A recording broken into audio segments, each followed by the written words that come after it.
Here you are. Another victim that was brave and vigilant enough to approach an abyss. I only just want to go back. You are treading a one-way path. Still, it doesn't mean you've got no choice. You're looking around for my face, but I don't have one. I have so many names. Darkness, God, or death. I know too well how soon your feeling will change. Fear becomes despair, and then you're doomed before you even know.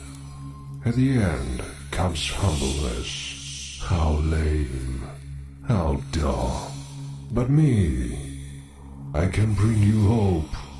Only one soul has found an exit from my dark mazes. If you say the name, I'll let you go.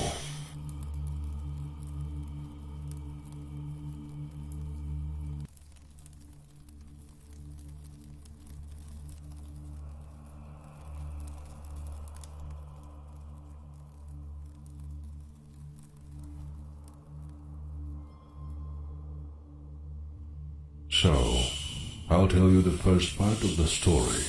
Once upon a time, in a small town, in a baker's family, a boy was born, named Elok, while his mother was working in the field, and his father was busy at the stoves. The kid was growing up. Rustic life taught Elok to respect life in all its displays, as each and every plant lived in harmony with the environment here, making it complete with special form and content. Now go. Try.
Welcome, wanderer.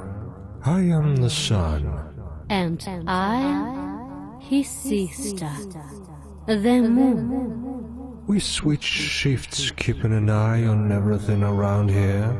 And we're omniscient in our realm. I will tell you about what my daughter Stars heard about. No matter how long time ago it was, they remember everything clearly. And I will tell you what I've seen from up above on a ride in a heavenly chariot. You have to choose whom you'd like to hear first. We cannot speak simultaneously.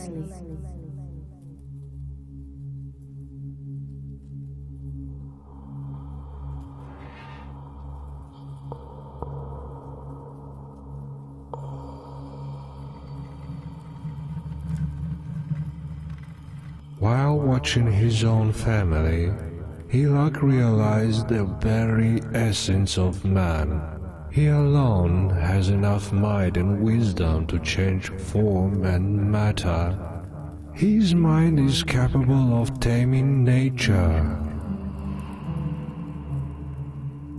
From the ground cultivated with human hands grows weed. Begotten by human, fire makes thou solid and ends the transformation.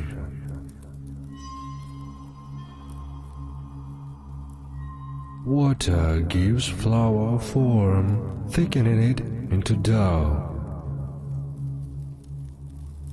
The wind, tamed by man, grinds seeds into flour.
This is how bread is made, bread that keeps man alive.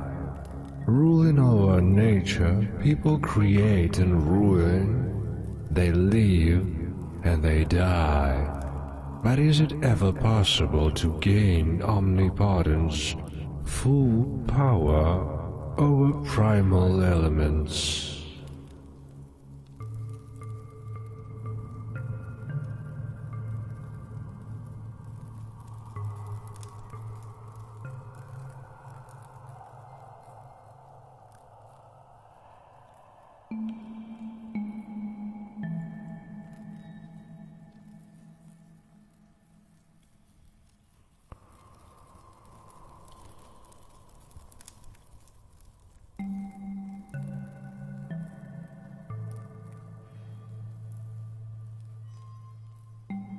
In the daytime, Alok would watch his family, but rustic life was foreign to him. More than anything, he liked to look straight at the sky in solitude, thinking about the questions of world order.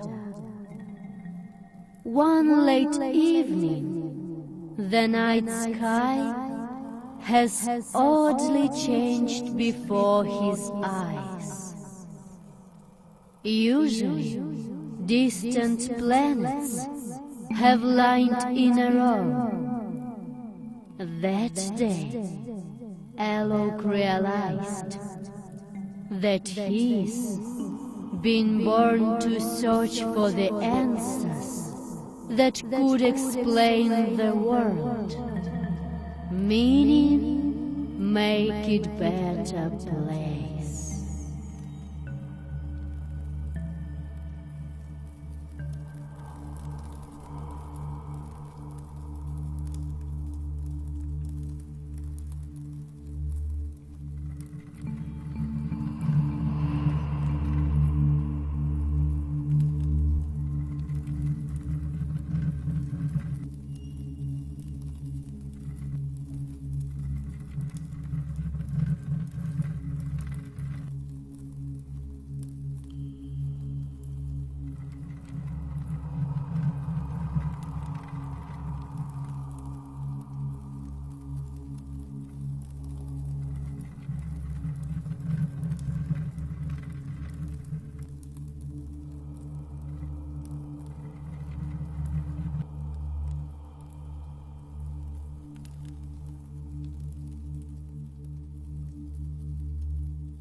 Alok matured, and one more life's mystery revealed to him: love. A neighbor girl, Lavila, captured his heart. Luckily, this love was mutual. Then Alok realized that man isn't just his mind and body. There is something else concealed from the first look. This substance is soul. It's determinate and truly makes man a man. Still, Ella couldn't get enough. His mind was constantly hungry for knowledge, and it craved something more than rustic life. He developed an interest in mighty ancient knowledge, alchemy. Soon Ilok left his town. Parents and Ivila discouraged him in vain, as Ilok was firmly convinced in his decision. He went on a journey in search of knowledge, yet he promised his beloved to come back. We don't know anything else. His story is a mystery to us. How do I find the answer? Me and my sister, we can help you. We'll show you where Ilok once found a great teacher with bitter fate. He'll show you the way.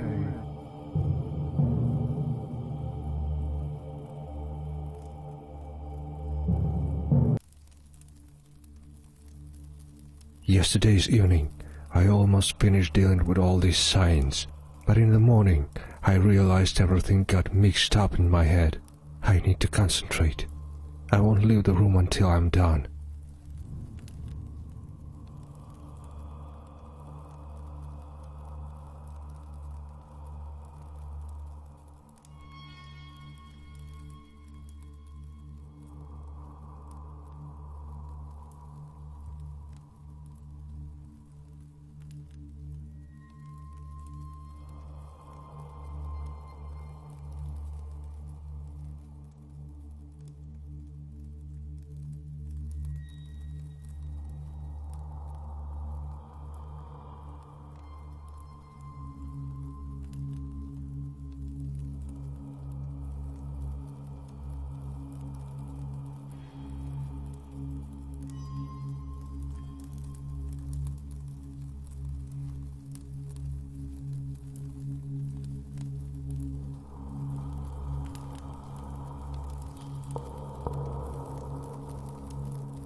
I remember precisely that yesterday, when I was almost finished, 2 stones were lying between a red stone and the 4th symbol on the right side.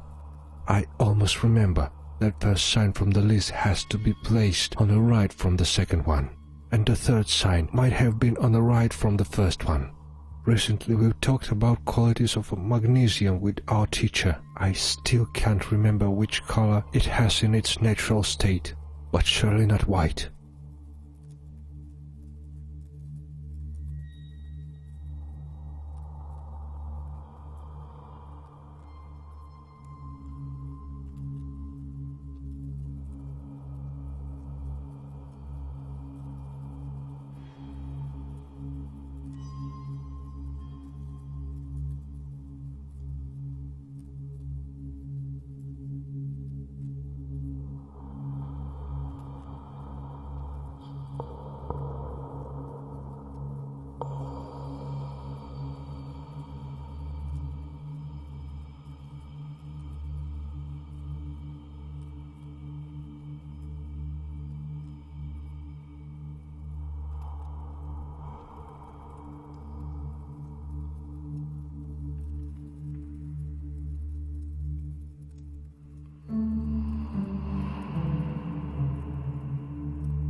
I'm feeling like I'm him.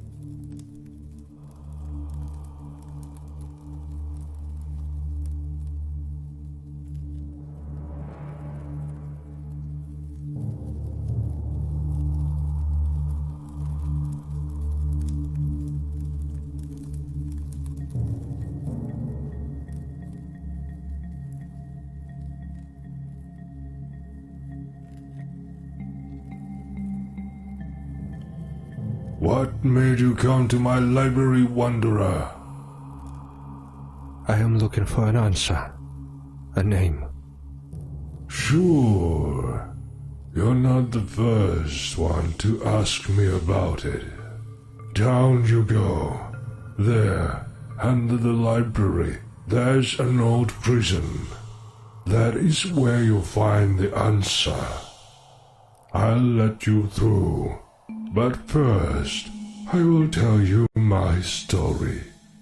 Once upon a time, when the sun was still only shining dimly and unconfidently, I was a glorious man. In a wartime there was nobody like me on the battlefield. And in a peaceful time, I was be a famous philosopher and spend all my time in disputes. My glory was spread all across the world, and even gods knew my name. And gods, as we know, are high and mighty. They don't like it when mortals try to approach their glory. One late evening, after another dispute, an old man entered the library. all black from mud that stuck to his skin. His clothes were torn and worn, and his hair was long and gray. He was only asking for water and slice of bread, as he hadn't eaten for long. Pride yelled through my mouth. You're not worthy to be in the temple of knowledge. Go away, you stray, and look for chow somewhere another. The old man only just raised his eyebrows and said calmly, I know your name. They say no one can compare to you in philosophy, and you can solve any puzzle quicker than anyone would. I'm surprised with your words, old man, said I. You might test my abilities if you want, and I will prove you there is no one to compare to me in this art. Not even gods themselves. With a wry smile, an old man carried on. You only have a minute to think it through. Now listen to my puzzle. It turned out to be surprisingly tricky, and as soon as I approach an answer, the time has run out, and the old man turned into Athena, who'd come down from the Olympus after she had heard tales about my talents. She punished me severely for my vanity. My feet grew roots into the ground, and one's human face frozen forever in the grimace of the trunk. Now I'm content to say my puzzles to everyone I talk to. Testing needs savvy. Are you ready to listen to me? Go on with it. And had 3 sons. They used to lead a friendly family life, work in field together, and when spring would come, they would go to the city on a fair. The father was an elderly man, and soon death took him away. The 3 sons sat on a bench near the house and started to read their father's will. The oldest son had always supported him the most and was about to marry soon, so he rightfully got the father's house. A son with chestnut hair was sitting in between 2 brothers, liked to read fairy tales and most and wrote wonderful poems. According to the father's will, he got all the books and some money, enough to study at the Academy of Arts. The sons were going to read further, but suddenly a heavy rain started. The oldest son, who was reading the will, had to sit at another side of the bench, closer to the dense crowd of their father's oak. I remember clearly that at this point the 3 sons were sitting in the order from the youngest to oldest. And also I remember that one of the brothers, who wore ashy gray long hair, was sitting at the edge. Another son had raven hair. He still hadn't revealed his aptitude, so he got nothing except for his father's old bag and pair of old shoes. His destiny was set off on a difficult journey, where he would find his life purpose. What was the age of the raven-haired son, who became an astronomer, famous all around the globe? Really? It was the middle son who became an astronomer. You solved my puzzle. Now I'll tell you a story, because of which you're here. Listen carefully. Eric's road was hard. He traveled the world for 20 years, learned from many adepts, and soon exceeded everyone in this ancient art. When he realized that nobody can compare to him, and his journey became purposeless, he decided to settle down in a small house in the forest where he could work quietly on his whole life's aim, creation of an element that would give man the whole power over nature of things. The next 10 years Enoch lived in solitude, immersed into his work. When it finally became too hard to stand this solitude, he developed ancient formula and created a homunculus, a loyal friend, a helping hand, and a guard of his peace. His name was Patroclus. One day his hard work has finally paid off. His hands were holding a golden cube of perfect shape, magisterium. All 4 elements obeyed him. After he implemented an ancient legend, Enoch decided to come back to his hometown. His heart kept love for beautiful Evilla, and he knew no woman in his life except for her. It's all I know. Now go and scoop some water from which I grow. You're going to need it. And now go. The way is free.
Who are you?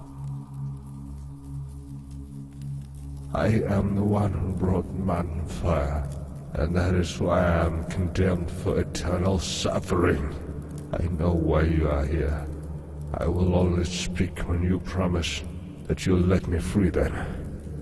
I need a single sip of water, and my blazing heart will finally stop burning. Fine. I will give you water. When he came back, Ilak saw how elderly Ivilla nurses grandchildren. As she noticed him, she could not believe her own eyes. Her beloved's body was full of youth. Ilak pressed the cube. An old woman's former beauty came back to her. "Come with me," said he. "Now be free from time's change. Our love will flourish forever." Ivilla couldn't believe what was happening. After parents married her to another man, her life was full of anguish for her loved one. Ivilla hadn't answered yet when her husband saw such devilish magic, got terrified, and put a knife in her back. A breathless body hit the grass. Enraged, Ilak used his achievement in an evil way. "Let the flame of revenge burn your heart!" yelled he, and it happened so. Killer's body started to burn from the inside, and his latter end was full of pain. Ilak took a still warm body of his sweetheart. He was running out of time. He put all his knowledge and effort in trying to save Ivilla from darkness, and he succeeded. Ivilla is the one you're searching for. A girl who felt dead breathe, but avoided it. I do owe you. Here is your water. Oh yes. Finally. Peace.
So you know the name?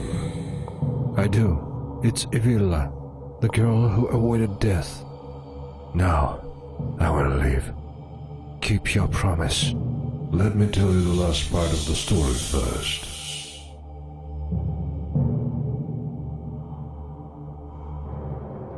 Alok was put quite an effort into returning the soul of his beloved back into her body, and he did succeed. Yet the living world was already alien to Evilla. She had already touched abyss. Her soul was begging for a comeback to the world of the dead. Her eyes were black and her scream was inhuman. This night, Evilla killed herself.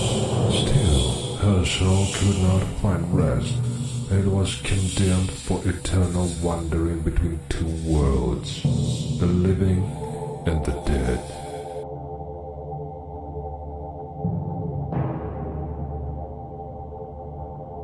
Everybody in town has been these maleficent charms. People were enraged and decided to kill the magician. Patroclus stood up for him, but someone from the crowd cut his head off. Having lost his loyal friend, Alok got mad for the second time, and for the second time turned nature's forces against people. Choke in blood, you who kill the blameless, hissed he. At this moment, rain started to pour down, and the water turned into blood.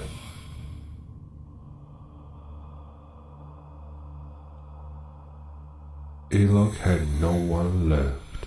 What he worked hard on for his whole life ended up in a great grief. He came to the terms with the fact that he is not the one to stand against death, that took the most precious what he had. Death rejoiced. Alok handed her in many souls.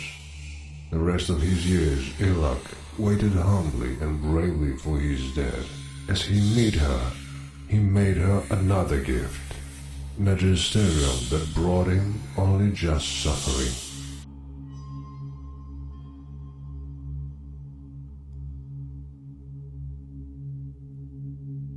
So, do you get it now? Come with me. Eternal peace waits for you ahead. And there are only suffering behind. Your choice. I get it. I'm dead. The gates to the abyss have opened for you.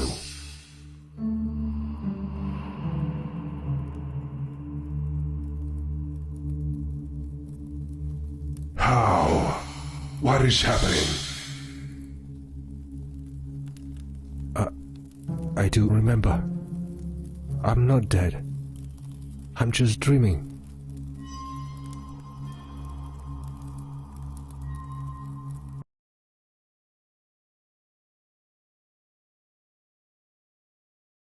Just a dream.